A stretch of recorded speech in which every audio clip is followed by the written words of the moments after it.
Como é mesmo aquela música? Família é... Família A, família. Adoro essa música. Família E, família A, família. Família E. Opa! Oh! Tá. Então vamos lá, vamos seguir Vamos assim direto. mesmo. Isso aí. Muito No astral. bem-vindos ao meu, ao seu, ao nosso Umbrella Cast. E o assunto de hoje, já demos o spoiler que vai ser família, né? A família no divã, a família e o atendimento, né? Muito bom. Então vamos lá. O que eu pensei para esse episódio? Fiz um textinho tão bacana. Eu vou ler para vocês. Família é um tema tão universal que até mesmo as histórias mais épicas como Star Wars fazem questão de incluí-las em suas tramas. Quem não se lembra da tensão entre Luke e Darth Vader quando descobriram que eram pai e filho? Parece que até mesmo em uma galáxia muito, muito, muito distante, as questões familiares são inevitáveis. Mas vamos falar de uma das mais antigas histórias familiares, a tragédia grega de Édipo. Se você pensou que as brigas entre irmãos ou a falta de diálogo em família eram ruins, imagine descobrir que você é o assassino do seu próprio pai e casou com a sua própria mãe. Ainda bem que esse tipo de coisa só acontece em peças antigas. Falando em brigas entre irmãos, quem não se lembra da história de Abel e Caim? A rivalidade entre irmãos não é uma coisa nova, né? Não é uma coisa nova, mas a ponto de matar um ao outro, tenso, né? Pelo menos ninguém perdeu uma mão por causa disso, como o Luke em Star Wars, né?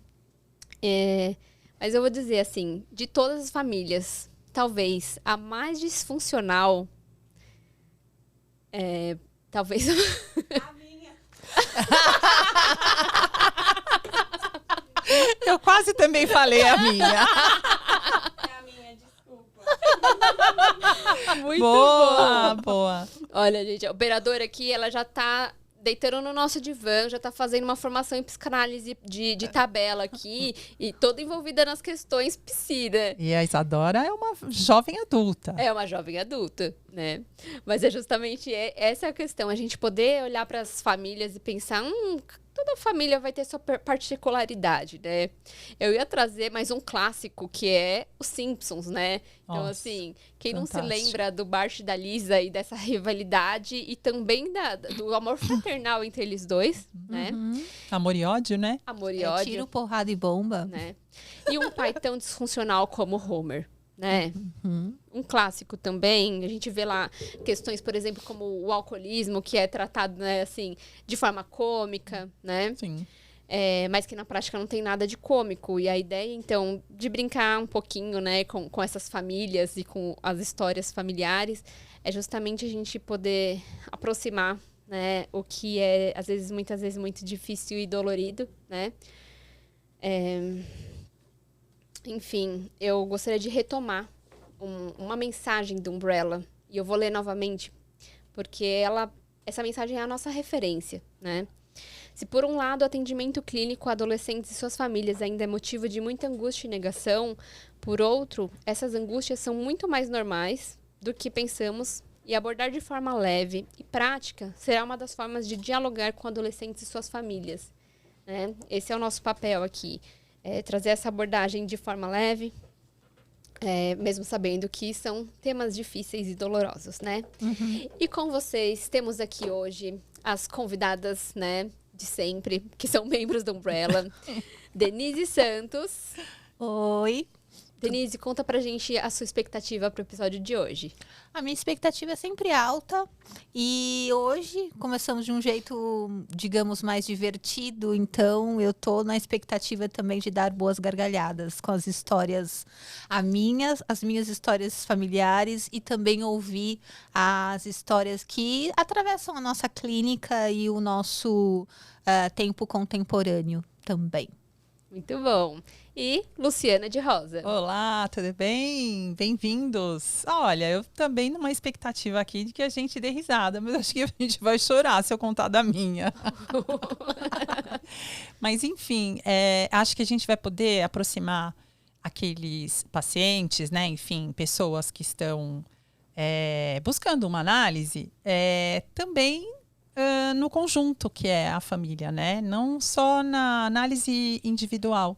Então, a gente vai falar um pouquinho disso. Legal. Seguindo, então, eu queria comentar de novo, porque, gente, eu assisti essa entrevista do Caligares, eu vou deixar até o link aqui, porque eu só Muito cito boa. ela. Faz 15 dias que eu só cito falas dele dessa entrevista. Excelente. É realmente muito boa, né? Uhum. E agora eu destaquei essa aqui, ó.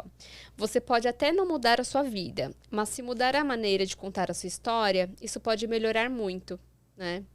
E aí eu penso que é justamente no atendimento psicanalítico que a gente, né, propicia o espaço, então, para o indivíduo, seja a família do adolescente, seja o adolescente a se recontar, né, a contar a sua história a partir de uma nova perspectiva. Às vezes as coisas não vão mudar, mas vai se tornar mais doloroso e quem sabe a gente às vezes pode até, né, rir para não chorar, como a gente está, né, fazendo aqui desde o começo desse episódio. Vou trazer também agora mais uma introdução da psicanálise, que é pra gente entender justamente o que eu quero abordar nesse episódio aqui com as meninas, né? O que o Umbrella vai trazer. Como que esses pais chegam na clínica e buscando atendimento pro filho, existem questões familiares, né? A psicanalista Maud Manoni, né, ela observa que a questão de saber se eles têm, né, os pais, né, tem ou não que aparecer na cena analítica é um falso problema, né? Pois aconteça o que acontecer, eles irromperão, né? Então, acho que é uma coisa que não é passível de controle, assim. É permitido ou não é, né? Mas a gente vai discutir isso mais pra frente, tá? E aí, acrescenta, né, também a fala da Michelle Roman Faria. Eu deixo a referência aqui pra vocês. É de um livro que chama O Lugar dos Pais na Psicanálise com Crianças, né? E ela fala que os pais estão de uma maneira ou de outra presentes nas análises das crianças é um fato. São os pais que, em um primeiro momento, se queixam, são eles que marcam o horário e pagam pelo tratamento. No entanto, a prática clínica dos psicanalistas não oferece um padrão de manejo da presença dos pais, né? Então, aqui, né, é um livro voltado para o atendimento infantil, mas a gente sempre retoma, né, o atendimento infantil também para pensar no atendimento de adolescentes, né? Pensando em famílias e jovens que buscam, né, o atendimento na clínica de vocês. Eu queria que vocês me contassem um pouco como que esses pais chegam e qual o primeiro direcionamento que vocês costumam dar. Valendo. Anterior aos pais, eu acho que eu vou falar um pouquinho sobre a clínica. No começo da minha formação, primeiro que eu imaginava que todo analista atendia adolescente. Eu descobri que não. Fazia parte da minha fantasia enquanto alguém que se colocava nesse lugar de atender. Para mim, era quase que dada essa informação de que o atendimento também era para os adolescentes. E eu descobri que não, que há psicanalistas que não atendem nem crianças nem adolescentes. Então, é interessante pensar também que aquele que escolhe o atendimento do adolescente também diz muito sobre si. E sobre a sua disponibilidade de incluir os pais neste atendimento. Porque é um atendimento que demanda um pouco mais em termos até de agenda, inclusive. Porque não é um único atendimento, aquele da escuta. É também do acolhimento, do direcionamento dessa família, desse pai, que eventualmente acaba atravessando o atendimento no sentido de dúvidas mesmo, né? Não só de procurar o tratamento, a ajuda, mas também de tempos em tempos questionar se o atendimento está dando resultados ou não, né? Então, é uma procura e, quando não, até algum direcionamento para esse tipo de atendimento. Então, num primeiro momento, o que eu faço é tentar entender um pouquinho dessa dinâmica familiar, através, num primeiro atendimento, de quem procura essa demanda, né? Então, em muitos casos, são o pai, a mãe, que vem com com uma necessidade, com uma demanda, com uma queixa do adolescente em si, do filho em si, e eu tento buscar ali algumas informações prévias que diz muito sobre a dinâmica familiar. Se o pai está presente, se não, se são pais casados ou não, se são separados, e se são separados, se tem uma constituição, uma outra constituição de um outro casamento, se desse casamento tem filhos, e aí vou tentando armar um pouquinho essa árvore genealógica, essa teia de afetos, até para saber como que tá tudo isso, né? Como que tá entrelaçado, como são os vínculos para aquele adolescente. Então, e eu sempre pergunto para o adolescente se ele quer estar ali, ou se ele sabe porque ele tá indo, né, para um trabalho como esse. Então, eu também procuro direcionar para uma demanda e para um início ali de um desejo. Mesmo que seja um trabalho ou uma procura que não parte dele. Então, acho importante também considerar que é meio que eu já recebi adolescentes assim, fulana vai, pronto e acabou. Então, vamos ouvir deste desejo, tá? Quer estar, acha que precisa, não acha, porque está aqui, você sabe porque está aqui. Então, também procuro implicar um pouco no processo. Então, inicialmente, acho que eu parto por aí. Olha, eu vou começar com uma frase que eu li, que eu achei interessante, que resume um pouco no que eu quero abordar essa pergunta, né? Sandor Ferenczi, um psicanalista, ele disse assim: a adaptação da família à criança só pode iniciar-se se os pais começam a compreender-se melhor eles próprios. E assim chegam a adquirir uma certa representação da vida psíquica dos adultos. Até o presente, parecia considerar-se um fato estabelecido que os pais sabiam, por natureza, como criar seus próprios filhos. Existe um provérbio alemão que diz, porém, o contrário. Tornar-se pai é mais fácil do que sê-lo. Assim, o primeiro erro dos pais é o esquecimento de sua própria infância. E é isso, né? Eu acho que no primeiro momento em que a gente vê pais se aproximando, né, de um entendimento, acho que eles se aproximam de um entendimento deles próprios, mas é inconsciente. Então, a gente sabe, né, que na psicanálise a gente fala muito essa frase de que os filhos são sintomas dos pais. Por quê? Porque é ali no convívio, né, da família que a gente começa a perceber a questão de cada um, mas que vira um imbróglio, né? A gente vai lidando com questões únicas e que às vezes a gente aponta o dedo para um. É o adolescente, é o problemático. E chegou aquela fase, né? A gente esquece que a gente aqui começou já desde o início a criação desse adolescente, né? E da gente também pensar da nossa própria história.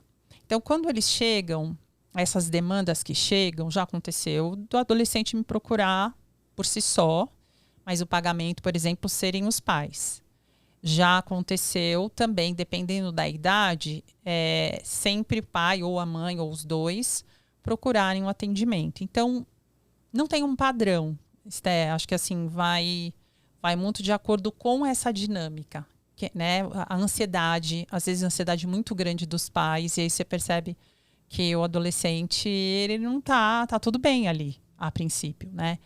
Então, acho que é isso, é levar um pouco a família para o divã, independente de quem vá sentar ali, de fato, seja o adolescente, né? Ou mais futuramente, quem sabe, né? A gente nunca sabe o que acontece de fato numa análise, né? No decorrer dela. Quem sabe o pai ou a mãe ou os dois, né? Acho que é isso. Assim, acho que é muito único mesmo a forma como chega, né, para para atendimento, muitas vezes vem encaminhado, às vezes, né? Ou porque a escola, né, percebeu alguma coisa que tá difícil ali na convivência, ou às vezes até, acho que principalmente a escola, né? Mas às vezes o pediatra, né? Algum médico que acompanha. E em geral é um momento muito difícil, né? Quando vem uma demanda dessa forma, né? Em que é quase como se fosse solta, né? Daquilo que do que os pais tenham percebido ou do que eles acreditam que seja tratável dentro de casa, né? Acompanhado de muita angústia, né? A gente veio, mas eu não sei muito bem o que está acontecendo. Às vezes não sabe nem direito se o paciente é o adolescente ou se tem alguma questão na família que precisa ser, né, trabalhada. Eu tenho um recorte, assim, de um caso que eu atendi, acho que já faz uns 5 anos.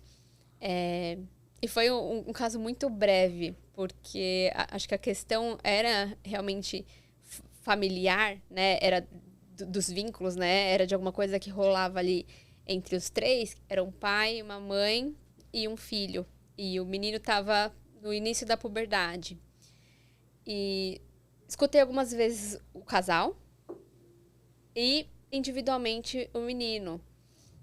E o curioso foi que, escutando o casal, esse pai pôde falar que ele sentia falta de ter momentos com a esposa dele, né? E aí eu descobri, né, entrevistando ali, entrevistas iniciais, que o quarto que eles, né, a casa que eles moravam era pequena e que eles estavam dividindo o mesmo quarto. E aí eu falei, mas tem a possibilidade de fazer um quarto então para ele, né? Mesmo que parece que estava em reforma, né? E aí eles tiveram que remanejar desse jeito. E aí eles fizeram. O pai rapidinho, ó, deu jeito de arrumar essa situação. Eu atendi essa família mais umas 4 ou 5 vezes e aquilo que eles estavam trazendo de queixa se desfez. Então, assim, precisou ir para um lugar, né, um espaço seguro para eles conseguirem tocar alguma questão que talvez eles nem tivessem percebendo que estava incomodando e que teve um encaminhamento, teve uma solução, né? Era uma questão simples, assim, eles não tiveram muita dificuldade em poder, né, entrar em contato com isso. Mas eu sei que, né, na clínica muitas vezes existe uma dificuldade muito grande em entrar em contato, não só pelo teor, né, do que essa família está vivenciando, mas também por uma dificuldade do indivíduo de entrar em contato com suas questões, de falar, esse falar livremente que a gente fala, né? É quase como se você tivesse, enquanto analista, que fazer ali um papel. É quase não, é exatamente isso, né? A gente sabe que é papel do analista direcionar essa fala e fazer com que o paciente, seja ele, a família ou o adolescente, consiga elaborar alguma coisa daquilo que ele está tentando trazer, criar uma demanda, né? Mas eu queria saber de vocês na clínica, né? Como que vocês lidam quando chegam, então, essas pessoas que têm mais dificuldade de falar, às vezes até por defesa, por resistência, né? Como a gente fala. E como que é isso? Porque eu tô trazendo agora um recorte fora da clínica, né? De amigas que falam, nossa, eu fui naquela psicóloga, mas ela fala muito. Ou eu fui naquela psicóloga, ela não fala nada, né? Assim, o quanto é difícil, às vezes, estar nesse ambiente, né? De falar sobre si, falar das suas dores. E como que vocês recebem isso e acolhem, né, os pacientes, então? Eu me lembrei, e vou trazer esse recorte clínico para contextualizar, que em 2019, finalzinho de 2019, eu comecei a atender uma jovem que tinha ali suas questões que atravessavam a sua adolescência, principalmente sua escolha profissional, que não era tão convencional assim e também não era tão convencional para os pais, para aquela família. E estava ali tava nas entrevistas preliminares ali, estava no começo do tratamento, era dezembro de 19. E aí encerramos o ano, né, com recesso e voltaríamos em janeiro. Continuei atendendo presencialmente mais umas 4 semanas. Depois disso, nós entramos em lockdown. Para um paciente que tinha lá suas resistências para falar livremente, para elaborar, até para simbolizar os afetos. Então, tinha suas dificuldades. Só que nós fomos para o online. Então, o corpo do analista saiu de cena. Só que, por incrível que pareça, o atendimento presencial é o paciente que vai para o espaço do analista. No atendimento virtual, é o contrário também. Nós somos convidados a experienciar daquele espaço onde o outro está. E isso foi muito positivo para este caso, porque ela conseguia falar sobre si, mostrando o espaço em que vivia. Então, trazendo os mangás que ela via, falando de personagens de séries que ela estava assistindo, mostrando as coisas que ela estava produzindo no quarto. Então, ela falava sobre si, aproveitando o espaço que lhe era muito confortável. Então, às vezes, o atendimento do adolescente também nos convoca nesse sentido. Quando ainda a linguagem não é propriamente desenvolvida, que outros recursos mais confortáveis o analista pode usar e manejar para que o tratamento aconteça. Então, essa foi um grande aprendizado, eu digo, do atendimento presencial que passou a ser online com o ápice da pandemia em março de 2020. Então, interessante. Eu lembrei de um caso, quando você falou do alcoolismo, né? Esse rapaz, ele chegou para mim e ele, assim, uma das problemáticas que ele trazia é que ele era filho único, os pais separados, já estavam separados há algum tempo, e ele falava muito pouco, né? E a demanda era, puxa, eu quero ter entender qual é o meu propósito de vida. E durante as primeiras entrevistas, né, e o processo inicial dele, eu perguntando um pouco como era a dinâmica dele familiar, ele me disse que o pai bebia muito, né, e que o pai era de poucas palavras. E o pai, quando bebia, falava. Mas quando não bebia, não tinha diálogo. E ele se lembra, em alguns momentos na análise, que quando ele saía de casa, ele saía com o pai e a mãe, e ele acha que era um bar que eles iam. Porque ele acredita que a mãe acompanhava o pai com ele, e ele já devia ter os seus 3, 4 aninhos, ele ficava deitadinho, muito provavelmente num sofá, e o barulho que ele via, que ele ouvia e que ele me trazia de imagens, me parecia muito o de um bar. Então, durante a análise, ele já está comigo há quase 3 anos. Durante esse processo, também o quanto o psicanalista vai emprestando as possibilidades dessa fala que não aconteceu, né? Então, trazendo um pouco o momento, né? Que barulho que você escutava naquela época, né? Qual é o seu barulho agora? Hoje você já tem seu emprego, você estudou. Hoje ele já está com 22 anos, por aí. Você tem uma vida, né? Está namorando.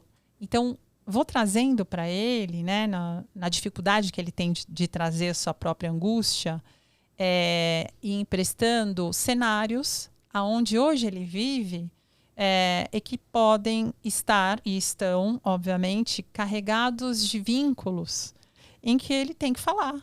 Ele tem que estar presente no trabalho, ele tem que comunicar, ele tem uma equipe, né? Por incrível que pareça, fala pouco, mas com uma equipe ali, e ter que comunicar.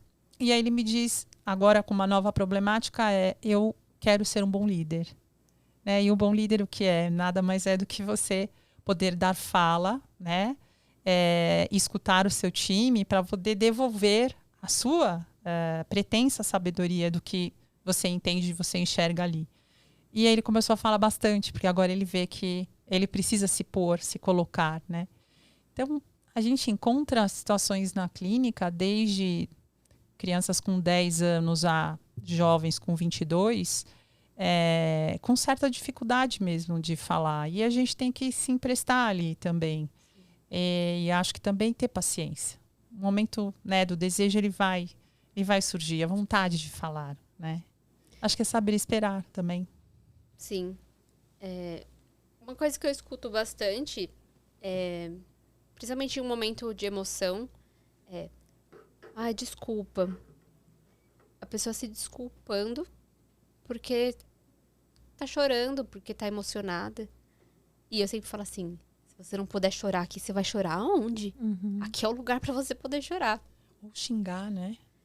Ou também assim, ai, não... Eu falo, pode falar o palavrão aí que você segurou, porque aqui é o lugar pra você colocar tudo pra fora.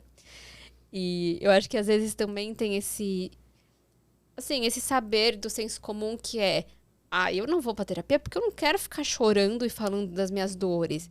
E não necessariamente também é só de choro que se faz uma terapia, uma análise, com né? certeza. Sim. Muitas vezes não, muitas vezes até você chegar em um momento que você consegue entrar em contato com algum sentimento, né? Para cada um vai ser de um jeito. Tem gente que realmente chora bastante, várias sessões vai trazer a emoção, vai viver isso dessa forma. E tem gente que, pelo contrário, né? Que vai trazer um relato, que vai tentar ali saber de algum afeto que tá, mas que ainda não consegue nem ser nomeado e nem experimentado, né? Do tipo... Às vezes uma coisa acontece e daí 5 sessões depois a pessoa vai retomar naquilo e falar assim, aquilo lá me pegou, sabe? E aí a emoção consegue fazer, né? Parece que casa ali, uma coisa junto com a outra e veio, né? Acho que é legal também, acho que para desmistificar essa questão, né? De não só de choro se faz uma análise. Com certeza. Não mesmo. Tem muito caminho a seguir e muitas vezes... Quanto mais você avança, mais consciente e integrado, né? Tudo isso vai ficando, a questão dos afetos e a questão da fala, né? É um caminho construído, né? A 2 mãos, né? A 4 sim. mãos, né, no caso, porque o Todo mundo analisando... tem 2, né? Boa. A grande Sim. maioria das pessoas tem 2, né? Sim. Seguindo o fio, né? Então, os pais entrarem em contato com vocês, com a gente, né? Pra buscar atendimento.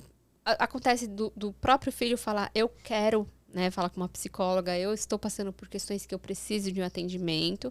Aí fica muito claro, né? Na dança das cadeiras, quem é que vai sentar. Mas, às vezes, não tem essa demanda tão específica, tem alguma coisa acontecendo ali, né, no seio familiar, e aí você fez ali suas entrevistas preliminares, conheceu um pouquinho do que está acontecendo, e chega a hora de você falar assim, olha, o paciente não é o adolescente, é o pai, ou é a mãe, ou é o casal, que precisa ser encaminhado para um atendimento individual ou de casal, enfim. Como que vocês manejam isso, né, quando vocês percebem que o atendimento é, né, para os pais? Eu já tive essa conversa. E em alguns episódios passados, como a gente sabe que nós fizemos no verão passado, aqui eu sei o que você fez na semana passada. Alguns episódios passados, eu inclusive até falei sobre isso, que de repente você tá com uma demanda que acha que é do seu filho e no meio do processo percebe que o negócio é mais embaixo para você e que aqueles atravessamentos e aquelas transformações estão tão difíceis quanto para o próprio jovem. Que algo para você daquilo tudo também tem sido quase insuportável. Então, se você, de repente, ouvir um tipo de direcionamento como este, que você possa acolher e perceber que você também pode precisar de ajuda. E tá tudo bem, tá tudo certo, porque muitas vezes a gente pede ajuda inconscientemente através do outro. Então, nesse caso específico, eu recebi uma demanda que não era da jovem em si, e sim da mãe. Então, dos atendimentos iniciais, eu falei, você também precisa de ajuda, você precisa de algum de direcionamento, que você quer que eu te encaminhe para uma outra pessoa, você quer ajuda para uma indicação, você conhece o que é linhas de abordagem terapêutica, o que você precisa de direcionamento, o que eu posso te ajudar? Porque este lugar de escuta não é o seu.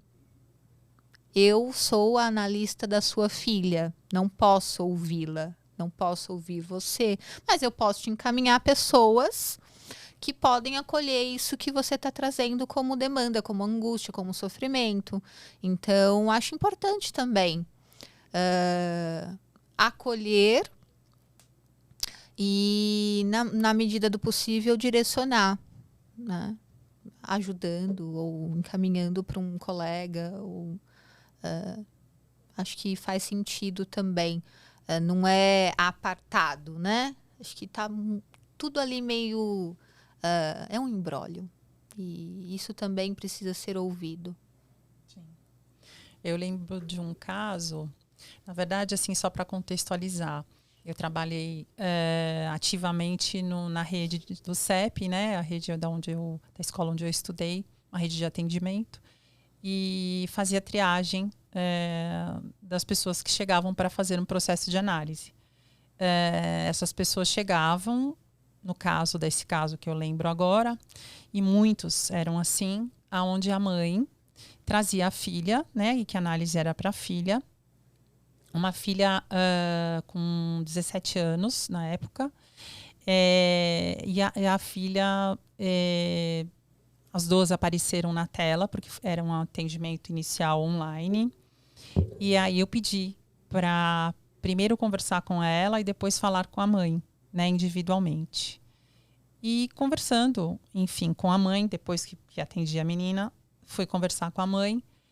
A mãe me confessa, ela diz, olha, eu sei que é uma questão que ela está passando por minha causa, né? E aí ela vai citando... e começa a chorar, né? Ela coloca uma situação bastante angustiante da parte dela. E aí ela diz, você acha que o problema é comigo? Né? E é difícil a gente poder dizer, apontar, olha, o problema é com você. Ainda mais no primeiro atendimento, né? Mas eu pude conversar com ela e disse, olha, acho que a gente juntas podemos pensar que todos precisamos de ajuda, né? Não é o caso só da sua filha, né? Nem o seu. Eu também faço análise. Pensa por essa ótica, né?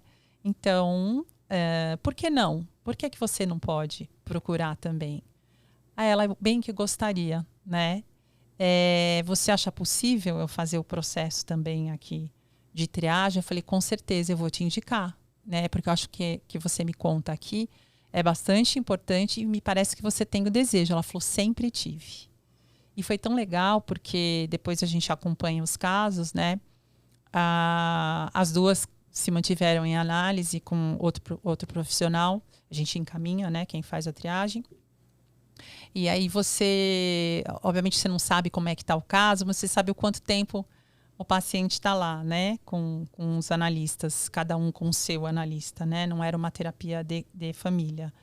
Mas poder dar também voz nesse momento em que chega no consultório algo onde talvez essa pessoa que está chegando para a gente não tinha com quem falar, né? Me parece assim, às vezes, nesse caso, um desespero tão grande e agradecem muito, dizer assim, puxa, que bom que você me escutou, né? Agora eu entendo que é importante para mim também.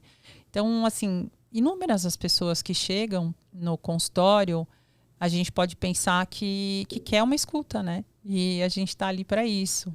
Como a gente faz é encaminhamento, como disse a Dê. Às vezes é também uma escolha, olha, eu nesse momento prefiro fazer eu e deixar o meu filho para fazer num outro momento. Você faria? Claro, né? Se a decisão sua é você começar em análise comigo, eu gostei muito de falar contigo, ótimo, né? Se precisar, se for o caso, a gente indica a sua filha ou seu filho para um colega, com certeza. Então, assim, não existe uma forma, né, engessada, mas a partir do momento que há o diálogo e a escuta, a gente poder juntos construir isso com o paciente, né? Eu acho que isso é o mais importante. Até retomando a citação que eu trouxe do Caligares, às vezes, se um vai para análise, né, seja o pai, a mãe, o filho, enfim, quem quer que seja, aquilo já faz um efeito na família como um todo, né? Então, não vai mudar a história daquela família, né? Muitas vezes, às vezes até aquilo que ocasionou, né, alguma disfunção permanece, né? Mas vai mudando a forma como aquela pessoa que veio lida com aquilo. Então, assim, tenho mais de 10 anos de formado. Nesses 10 anos, as pessoas que me encontram fora do contexto clínico, muitas vezes falam assim, você é psicóloga? Então, preciso te contar. Eu tenho uma amiga que, assim, assado, eu acho que ele precisa de terapia. Muito comum, né? Né? Sim. Então, imagina o quanto que a gente não escuta isso, né? Sim. Nas festas, happy hour. Sempre, assim. né? É tão bom estar entre amigas psi, porque vocês, né? Super te entendo. Olha, eu não ouço tanto você estar me analisando, mas essa coisa do tipo, eu tenho um amigo que precisa, e eu sempre faço isso. Me fala. Só que eu tô escutando a pessoa. Sim. E, assim, quantas vezes, só dessa escuta, a pessoa pensa e fala, mas acho que eu podia, né, procurar. Eu tive um chefe que falou para mim, quando eu já estava no processo de transição, ele falou para mim, escuta, você está me analisando? Né? E eu dei risada, eu disse, não, eu não estou no momento de analisar, né? E não funciona assim, a gente não analisa as pessoas, né? Não de graça, né? Exatamente, né? Esse é o ponto, acho que é importante, se você quer ser analisado por você mesmo e quiser um profissional junto, estamos aqui para isso, mas não funciona assim, a gente não sai analisando na rua, tô no shopping, aí eu olho, olha, aquela mãe bateu na criança, não funciona, a gente não é assim, né? Como uma máquina, um chat GPT que vai cuspindo, né, regras e padrões, isso não existe, né? Então, para chegar na conclusão de que, bom, às vezes o adolescente vai chegar e falar assim, mas a minha mãe que tinha que estar aqui, porque ela assim. Tá bom, mas quem tá aqui é você. Me fala de você, como que você vai lidar com essa mãe que precisava estar aqui, né? Mas não tá, né? E aí a gente vai conseguindo fazer um caminho possível, né, para que a pessoa que veio, então, quem quer que seja, lide com aquilo. Sim. Né? É como uma pedrinha que cai no mar e as ondas vão reverberando Que lindo. até longe da onde a pedrinha caiu. Então, os efeitos de uma análise, ele percorre uma família, como as ondas do mar. E quando você está em crise, né? A gente estava escutando uma colega anterior antes de entrar na sessão, né? Aqui, ela dizendo, bom, quando acontece a crise, né? Ela é uma terapeuta que fala sobre profissões e que acho que a gente vai trazer aqui pro podcast.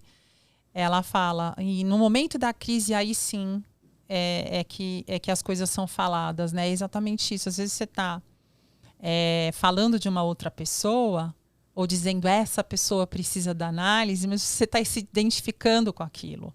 E aí fiquei pensando, né, na minha fantasia, essa pessoa falando contigo e dizendo, acho que sou eu, né? Acho que sou eu que preciso conversar, né? E o que eu faço com isso? Porque eu tô angustiada pelo outro. E às vezes o outro não vai procurar. A Denise contou o caso que ela conversou com a mãe e fez esse encaminhamento. E eu tive um caso em que eu tentei muitas vezes, né, falar, ó, seria muito bom se você pudesse procurar uma ajuda, uma escuta aqui, né? E aí era impossível, né, para aquela mulher. Então eu acolhi. Então, quantas vezes eu vamos, ela vinha, ficava comigo 20 minutos, daí depois o filho vinha, né? Claro, tudo isso foi um manejo consciente, né? Levei, né, para a supervisora pra gente discutir o caso, entender por que era tão difícil para ela procurar. E ela não foi mesmo. A gente ficou um bom tempo olhando para as questões dela, né? Eu fiquei atendendo os dois, mas não era um atendimento familiar, né? E ela não pôde, ela não podia. Então, assim, muito complicado, era um caso, né, difícil, assim, tinha uma questão familiar de uma doença degenerativa acontecendo. Então, assim, realmente era acho que uma sensação de imobilização, né, de falência mesmo, Sim. né, que precisava ser acolhida ali na família, né. Uhum. Mas, claro, se a gente vê que é possível, que são pessoas que estão mais, né, bem estruturadas, não, aqui não é seu espaço, né? Ou entende por que esses pais estão querendo tanto tá dentro do espaço que seria destinado aos filhos, né? Porque a gente tem a questão, por exemplo, do sigilo, principalmente quando a gente fala do atendimento com adolescentes. Sim. Uma das primeiras coisas que, né, a gente vai fazer é esse contrato, né? De, olha, o paciente, então, vai ser esse adolescente. A partir de agora, pais, né? Eu preciso que ele confie em mim para essa análise funcionar. Então, se eu precisar conversar com vocês, vou sempre falar com ele primeiro, ver se ele precisa de algum auxílio para levar a temática com vocês. E se for um caso de segurança, né? Alguma coisa que seja mais grave, também ele vai ser inserido nisso, de olha, o que você está me trazendo é grave, a gente precisa levar isso, né, para os seus pais, alguém mais precisa saber além de mim, né? Então, esse espaço, né, que precisa ser protegido, mas que muitas vezes pode ser também aberto ao convite de, tá bom, seus pais querem vir, deixa vir, a mãe quer ligar, liga, o que está acontecendo, o que está te angustiando, né? Claro. Para entender, porque às vezes não é nem o caso de encaminhar o pai ou a mãe para um atendimento, mas só pegar uma angústia, né, e falar assim, tá tudo bem, ó, a gente olhou para isso aqui, né, ou não veio ainda, mas comunica que você entrou em contato e aí a gente vai ver se isso cabe na análise ou não, né, então tem esse manejo aí que a gente vai tentando não ficar em saia justa e também não perder a confiança e o vínculo que a gente tem que ter com o adolescente para que a análise funcione, Sim. né? Uhum. Para que esse vínculo não se rompa, né? Sim. E pelo contrário, eu acho que aí que tá, né? Quando você reforça que tem um local, um lugar para que seja falado confidencial, a família entende e começa a respeitar o espaço do adolescente, né? Ou da criança que está ali. E diz, bom, então tem coisas que não é possível ser falada. Então começam a repensar, né? Também o que se fala ou que se joga para o adolescente dentro da família. Muitas das vezes a gente percebe que um adoece, né? Quando a gente lê algumas histórias clínicas, a gente percebe que a família tem sempre um bode expiatório, né? Esse bode expiatório tem um problema de saúde X ou ela tem um comportamento diferente do restante da família. Então, aponta-se aquele é o problemático, O né? paciente identificado, né? Uhum. Sim. E é ele que precisa de análise. Eu não preciso. Eu me lembrei de um caso de uma pacientinha, ela tinha, na época que eu a atendi, 10 anos. E o pai me procura dizendo que tinha se separado recentemente. A menina, obviamente, nos cuidados com a mãe, mas que ele estava muito preocupado que ela sempre foi muito alegre e que ela estava muito triste, né? E eu falei, tá bom, então vamos marcar, vamos conversar. E eu percebi ao longo das conversas que a tristeza dela não era pelos pais terem se separado. Ela mesma dizia, tá tudo bem. O problema é que meu pai não aceita a separação. E ele joga toda a raiva dele e as tristezas para cima de mim. Eu falei, gente, tá analisada já essa criança, né? E então a gente vê essa ideia de que, bom, comigo não, né? Não sou eu o problema é o meu filho, né? E cadê essa escuta, né? Quando você diz, e eu tive que dar um retorno para ele dizendo, olha, acho que ela está bem, vamos continuar acompanhando, mas que tal você buscar? Não, mas por quê? O que você acha, né? Eu digo, não acho nada. Eu acho que você deve estar sofrendo muito. Acho que você precisa de um espaço para você, né? E aí, enfim, nunca chegou a dizer, eu quero um tratamento, enfim. Mas acho que é importante a gente poder falar daquilo que aparece, que emerge, né? Na sessão. Uhum. Eu vou parafrasear Freud numa frase que é muito conhecida, já virou xiste, já virou meme, já tá na cultura, que é quando Pedro fala de Paulo, eu sei mais de Pedro do que de Paulo. Sim. Então, essas são as pegadinhas do inconsciente, né? Quando eu estou falando do outro, eu digo mais sobre mim do que do outro. Olha, eu acho que com essa a gente pode chegar ao fim. Eu diria assim, vamos ficar por aqui, porque foi assim. Sim, no estômago, mas é Muito isso aí. bom. E chegamos ao fim mesmo desse papo delicioso. Acabou.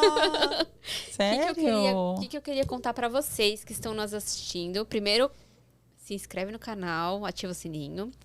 E lá no nosso Instagram tem um link na nossa bio que direciona direto para o atendimento, né? Comigo, Stephanie, com a Denise dos Santos e a Luciana de Rosa. Então, se algo aqui do que você escutou reverberou e você quer entender que, será que eu tenho uma demanda de análise? Será que eu posso falar um pouquinho sobre isso? Agenda com a gente, né? E vamos ver, tá bom? Muito obrigada por terem ficado com a gente até o final. E fiquem com aquela mensagem do começo, né? De que, assim, cada família vai ter, né, suas particularidades e que é possível a gente recontar a nossa história de uma forma menos dolorida. Família é. Família A família. Família é. Família a família. Beijo. Beijo. Obrigada. Não esquece o guarda-chuva.